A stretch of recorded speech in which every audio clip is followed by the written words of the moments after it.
Greetings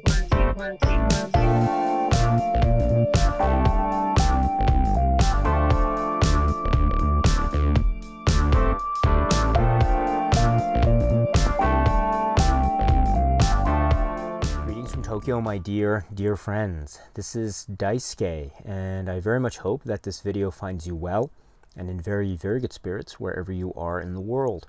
And today, if you don't mind, I would very much like to continue on with our discussions of 1970s disaster movies. And today I'd like to focus our attention, if I may, on a film that was originally released, I understand, in 1976. And it was produced by Carlo Ponti and Lou Grade, and it was shot, or the interiors were shot, I understand, at Cinecittà, and the director is George Pankosmatos, who is also credited as being a co-creator of the story, a co-writer, along with Robert Katz and Tom Mankiewicz. And the score is credited to Jerry Goldsmith, a brilliant score at that. Jerry Goldsmith is very famous, and here is one of his great scores. It's filled with a lot of action and tense moments, but also some really beautiful romantic passages that are also sad and somber. So that really matches the film very well, I think. And it has a great cast as well. Such an interesting cast.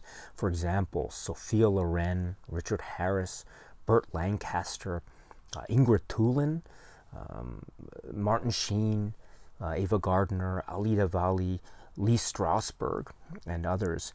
There is a lot here, and its story too is quite packed as well. It is the film which is called The Cassandra Crossing.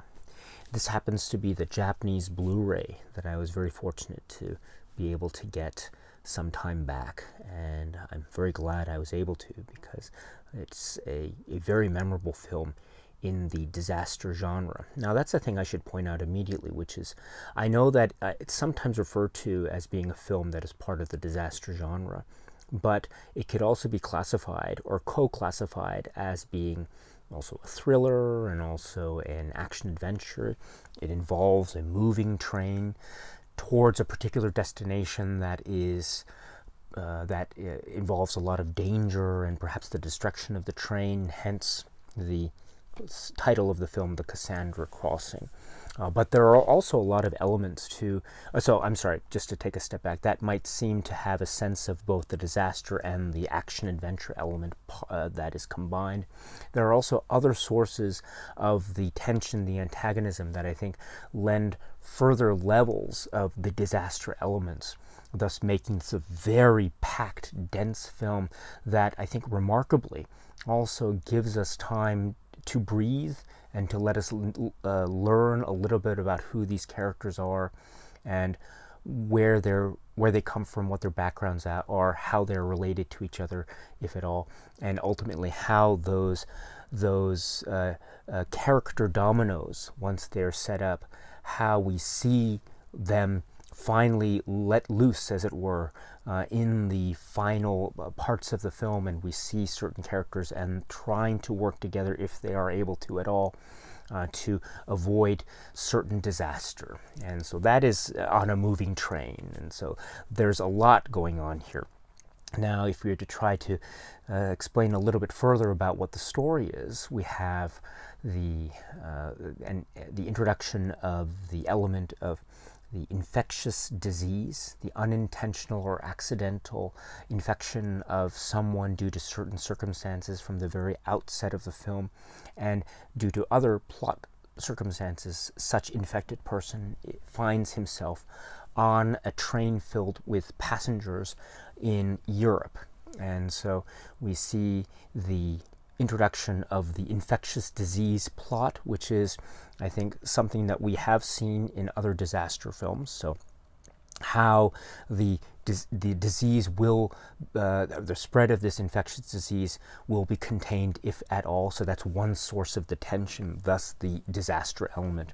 But also we see the governments and the military and the scientific community trying to work together to see how they can reach a solution to this. But this also leads to the introduction of another level of tension and antagonism, namely the so-called government cover-up or military or application of military force, as represented by, say, Burt Lancaster's character and the agents with the hazmat suits and the gas masks and the guns.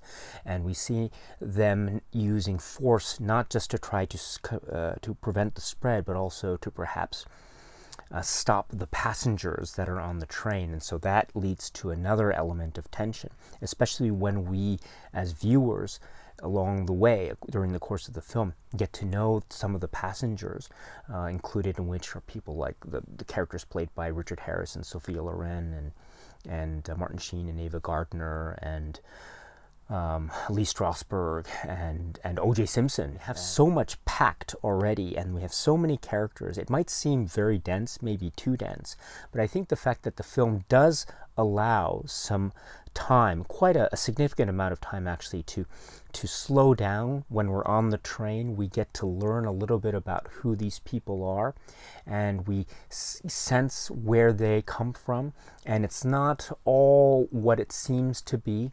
There might be some things or people claiming to be one thing, but they end up being something else, and that leads to further subplots and subplots and subplots, and so that might seem to give a sense of further complication, but in fact, the way that it's shown in the film, it feels like it's giving the film space and the characters room to breathe, in essence. And so I think that's really well established, especially because it is through our getting to know these protagonists, these heroes that of the film, that we feel even more suspense and tension when these various elements of antagonistic tension arrive, namely the infectious disease element and the government agent, military forces element, again on the moving train.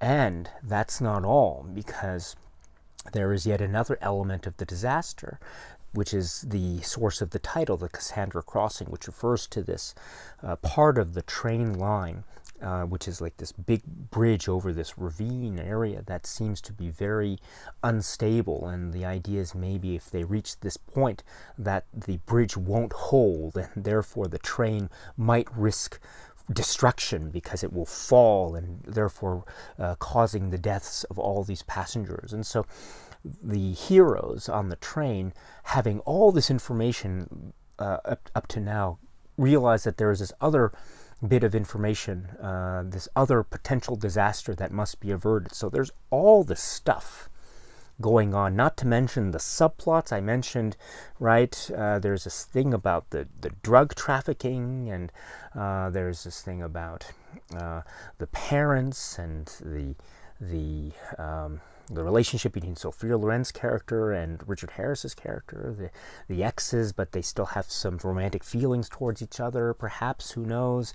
And then there are the people outside the train, Burt Lancaster's character, Ingrid Thulин's character, and they clash. They might have similar purposes or intents, but maybe they veer off and maybe they conflict or collide with each other because their interests ultimately might not be as aligned as one might think.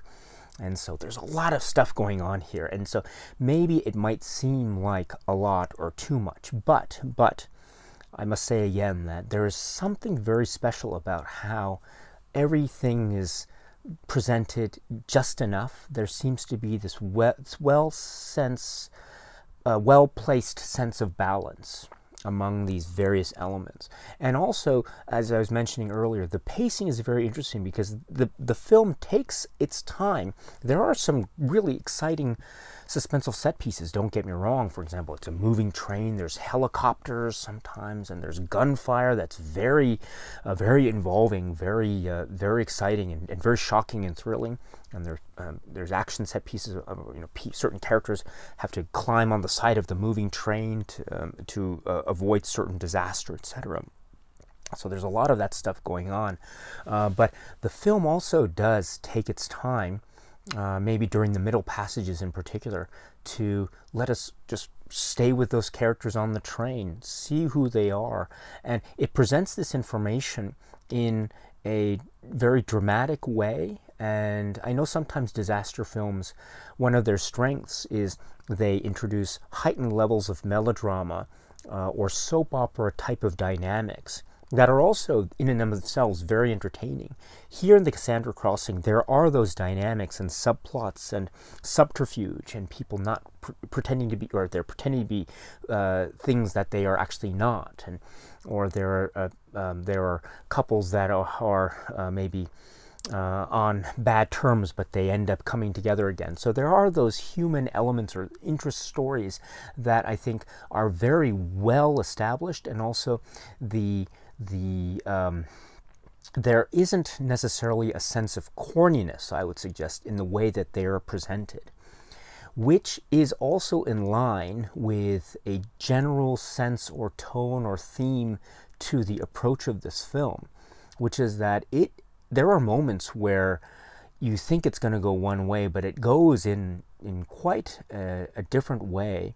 And sometimes the turns are very surprising and revealing. Other times the turns can be quite shocking and violent. And even other times they can be really sad and tragic and somber. And other times they can turn quite thrilling and exhilarating.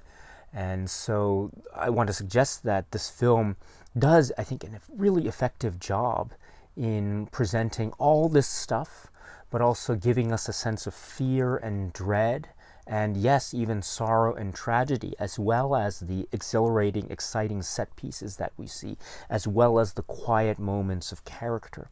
And I must say, too, that those quiet moments of character are really well, I mean, the performers here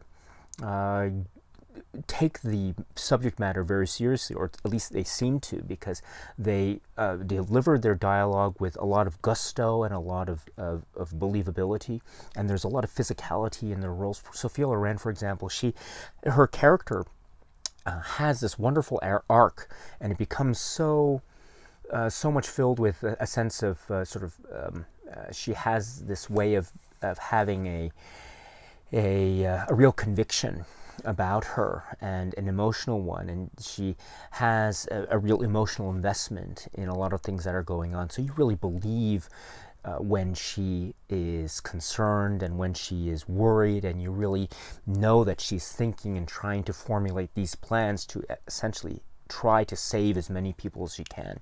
And her interactions with the Richard Harris character, I think, are really great. Richard Harris's character is I think, very charismatic. And this is a film where we see a lot of intelligent people, characters, but they don't always do the most intelligent thing. And that's not to say anything bad about their characterizations. It's just they're suddenly thrust in this panic situation. What are they going to do? And so they're just doing the very best they can with all the limited resources that they have.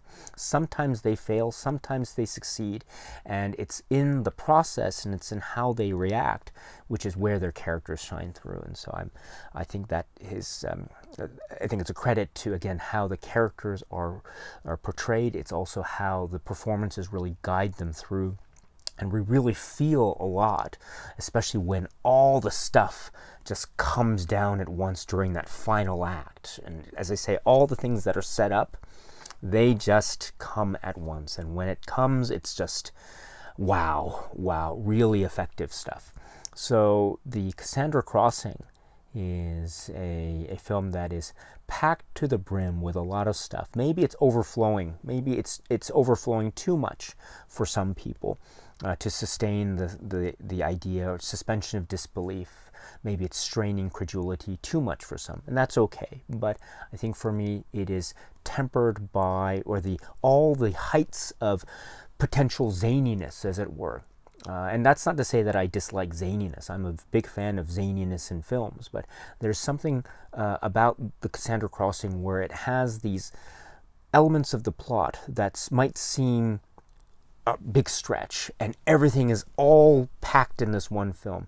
That's great as it is, but it's also tempered and balanced by this, as I say, sense of quiet examination of character in significant chunks of the film, as well as moments of sadness and tragedy, as well as the exciting set pieces that are not just one, but a multitude, many, plural, because you have so many things happening once again towards some kind of center, some kind of dark and foreboding conclusion, which is given in geographical terms a name in the context of the story, which is the Cassandra Crossing.